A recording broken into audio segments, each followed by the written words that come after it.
అగోరి నీకెందుకురా పోరి ఒరే అగోరి జర చెప్పరాదు వారి.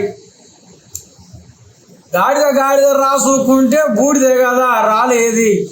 అరే అగోరి నీకెందుకురా పోరి ఒరే అగోరి జర చెప్పరాదు వారి. మాత మాత అనుకుంటా మాకు వాత వెక్కిపోతివిరా అగోరి నీకెందుకురా పోరి ఒరే అగోరి జర చెప్పరాదు వారి. సచ్చిన సేవాలను ఇక తింటూ ఉన్నవు. ఒరే బతుకున్న మనసుల తలకాయ తింటూ ఉన్నవు. అన్ని ఇప్పుకొని నీవు ఊర్లన్నీ తిరుగుతున్నావు. ఒరే అగోరి నీకెందుకురా పోరి ఒరే అగోరి జర చెప్పరాదు వారి.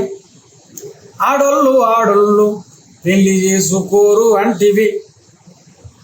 అదే ఆడామను నువ్వు లేపుకొని పోతివి. పూజ అనుకుంటూ బాజా వాయిస్తివి. ఒరే అగోరి నీకెందుకురా పోరి ఒరే అగోరి జర చెప్పరాదు వారి. గాడిద గాడిద రాసుకుంటే బూడిదే కదా రాలేది. ఒరే అగోరి నీకెందుకురా పోరి ఒరే అగోరి జర చెప్పరాదు వారి. సన్యాసి వయ్యి నీవు సన్యాసుల చేస్తివి. ఎదురొచ్చిన ప్రజల మెదడు ఖరాబును చేస్తివి. ఆ పుర్రెలు పట్టుకొని మా పుర్రెలు వల కొడితివి. ఒరే అగోరి నీకెందుకురా పోరి ఒరే అగోరి జర చెప్పరాదు వారి. గాడిద గాడిద రాసుకుంటే బూడిదే కదా రాలేది.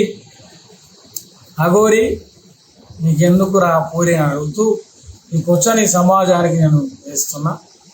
భారత రాజ్యాంగ నిర్మాత డాక్టర్ బిఆర్ అంబేద్కర్ను విమర్శించే స్థాయికి వచ్చినటువంటి అగోరిని అరెస్ట్ చేయకుండా టైంపాస్ చేస్తున్నటువంటి ఈ ప్రభుత్వాలు కూడా మరి ఏదైనా మతలా ఉందా అనేది ఆలోచించాలి. అగోరికి ఉన్నటువంటి స్వేచ్ఛ సామాన్యమైన మనసులో లేకుండా అయింది. దయచేసి అందరూ ఒకసారి ఆలోచించి అగోరుల ఆలోచనకు మనం ఖచ్చితంగా సమాధానం చెప్పాల్సినటువంటి అవసరం ఉందని తెలియజేస్తూ అగోరి నీకెందుకురా పోరి అని ఈ పాటను నేను రాయడం జరిగింది. అందరికీ జై భీమ్, జై భారత్.